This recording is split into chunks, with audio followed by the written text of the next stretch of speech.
issues with navigation is probably one of the biggest red flags that we see.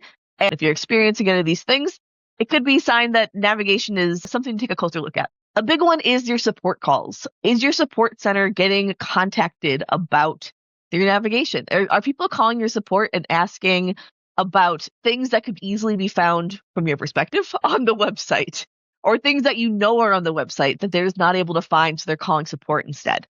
We want to make sure that if it's available on the site, they can find it. And if they're not finding it and they're asking support instead, it could be a sign that your site needs to be revamped. In a similar vein, calls to your sales team. Whether you have a support desk for existing customers, or say you have a sales team as well that is working with new customers who have visited your site and didn't get all the answers that they're looking for. So they're having to ask the sales team.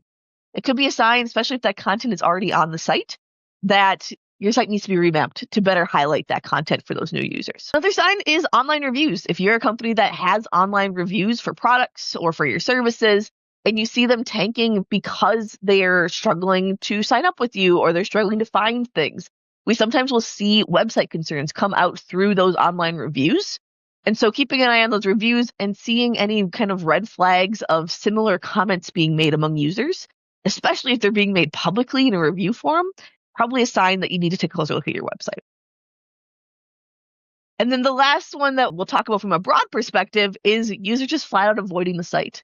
We see this a lot when the navigation gets really complicated, that users will go to other spaces to get that same information that they could get on the website. So for example, we'll see it a lot in companies that have apps as well as websites, that if everybody flocks to the app because the site is difficult to use. Also, if you have maybe a portal, a login area that users can get some information that is duplicated on the site, we'll see more portal usage because users are avoiding the website.